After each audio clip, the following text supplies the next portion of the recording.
It's difficult to know where to start, actually, because, as Steve Wilson said it a couple of times there, the whole thing has been remarkable, but every aspect of the club has been so impressive this season. Well, he's the one that's guided the team to this amazing day. He's done a wonderful job. He's charismatic, he's warm, he's articulate. I remember the game after Man United, the way he spoke about the tactics, the game plan. So much to admire about him. He hasn't tweaked too much, but there's been subtle differences, which we'll talk about. The players have taken to him, the fans have taken to him. I mean, he's surpassed all expectation from even the most ardent Liverpool fans and pundits. I never thought they're going to win this title this season. He's been absolutely terrific and deserves a lot of credit. And as I said, the balance between small tweaks and leaving the good things in place has been brilliant. He's a very impressive individual, isn't he? He is. I think we probably sat here 12 months ago and said, what's going to happen after Jurgen Klopp leaves? There's going to be a massive drop-off. You know, Liverpool could be in a bit of a reshuffle job for a few years. We've seen, obviously, at Man United what's happened there, going through many managers and many players. But this guy's come in, he just said in his interview there, Jurgen Klopp left, but he left his squad behind, and he had left a really strong squad, and he's just gone and gone, you know what, I've gone with a fresh voice in the changing room and changed a few things, as we mentioned, and got it spot on. You've both been in successful squads where there have then been changes. There are so many really good pieces in the papers today. Jonathan Northcroft wrote one about Jurgen Klopp's final speech in the dressing room was, what an opportunity for you players. The old guy is leaving. You've all got to prove yourselves for the new guy. What a speech by him, and what a mindset for the players to then take on. Well, top players will embrace a new voice, especially an intelligent one. But it's more credit to Klopp for the environment that he set and the mindset he gave those players, because they've always been, their character's always been there, their resilience. There's been so much to admire in that respect from the Liverpool squad. I do think that after not really making any... Well, they made the one signing in the summer. There was a little bit of negativity thinking, how can this squad push on? But he's had the best defender in the Premier League, fit, flying, leading the team. The best striker in the Premier League this season in Salah has been amazing. And I think he's had the best midfielder in Gravenberch as well, who's been Slot's masterstroke. To come into a team when you're under the microscope, everyone was disappointed when they didn't sign Zubimendi. Is he going to be good enough? Why haven't we signed anybody? He grasped the opportunity and he took it so.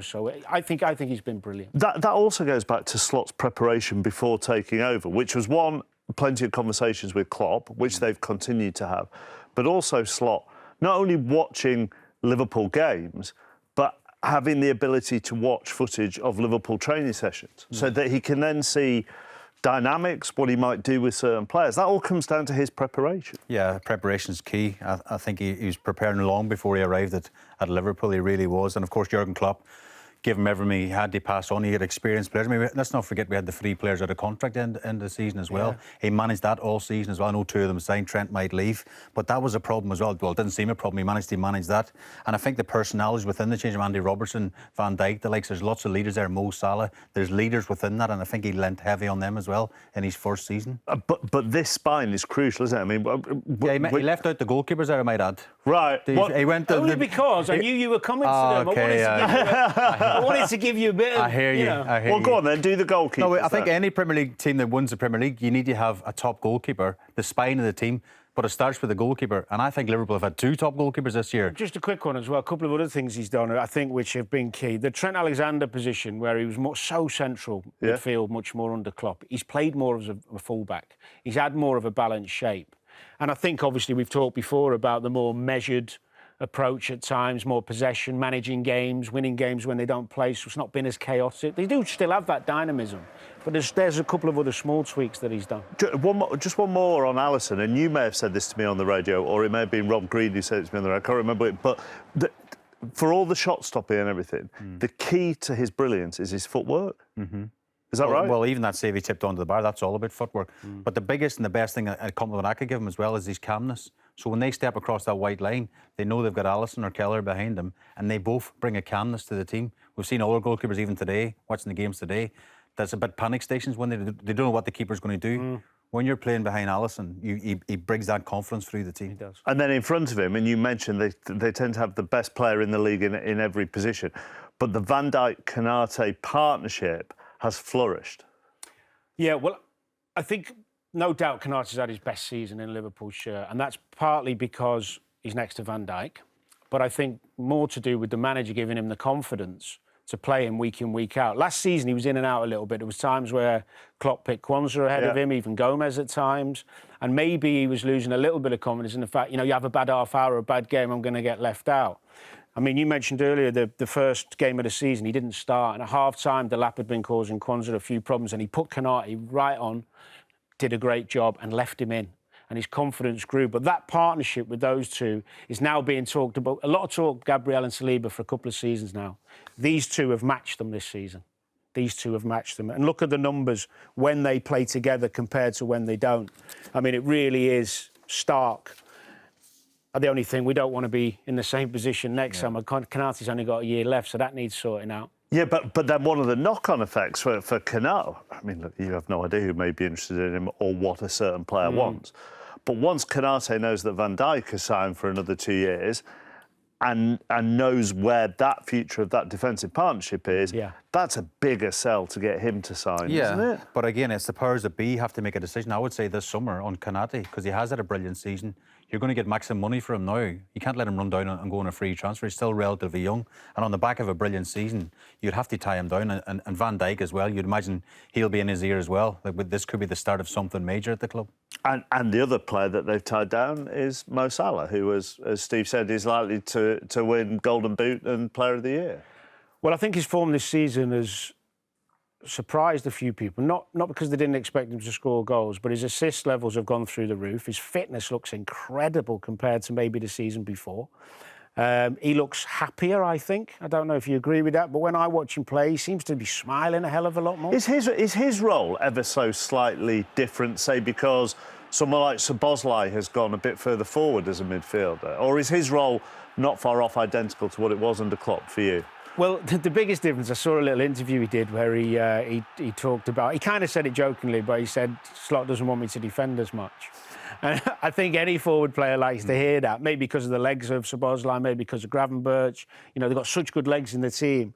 I just think it's sometimes with a footballer, they find a relationship with the manager and a balance in the team that makes you feel really good. I think he looks super happy and content, hence him signing a contract. And there's no reason when you look at him physically that he's going to drop off. He said he wants to break the record for the number of goal involvements in a season, which, if you're a kind of grumpy old pundit, might annoy you because it's only become. I think he's talking about me. I mean, grumpy and old could apply to all three of us, to be honest with you. It's just the pundit thing I don't fall into. But it's a bit more of a new thing, goal involvements. But we've gone back through the stats to create the record, and he is on course to break it. No, I think he mentioned in his interview as well, that's important to him as well. As Danny says, his assists have gone up this year as well. And of course, you'd imagine in the last few games, he'll add 2 goals and assists as well and probably get the top of that record. But what you would say, and Danny mentioned a really good point, Slot has actually said to him, yes, defend at times, but we want you to have your energy and your legs going forward. And there was a period this season, he was unplayable, unstoppable. Everything he'd done turned to goals, and that's when Liverpool really kicked on. I think it's also worth saying as well, the other forward players have all chipped in. And when you think about another little tweak, giving Slot more kudos here, Diaz played a lot of games centre-forward, and he didn't play centre-forward for Klopp very often, if at all. And that's partly because he didn't fancy Darwin, which is obvious with the lack of minutes. But I also think he played Diaz high, the tenacity, that ability to run with the ball and the different qualities he's got, which has also helped Salah at times. They've had some nice combinations.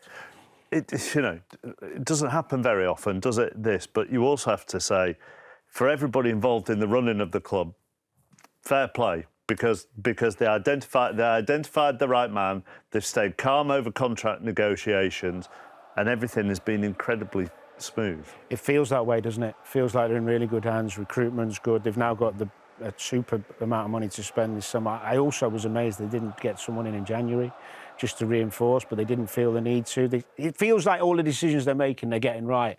Mostly the manager. I think he's got charisma as well. He's got a sparkle in his eye. I think the players want to play for him. You can tell that today after the celebrations as well. They're all hugging him and whatever. And even when he's singing Jurgen Klopp's name, they come and spray him with a champagne, whatever. He's got a connection straight away. And you know, Dan, the fans as well, they've taken to him big time. He's a hero already, isn't he? That today is amazing for so many Liverpool fans who've never had the That's right, yeah. experience of watching Liverpool win a title. I've been lucky enough to have that experience as a fan when I was a young lad, and everyone used to just take it for granted. Today, there's been memories created for so many of those supporters who've never had that, that experience.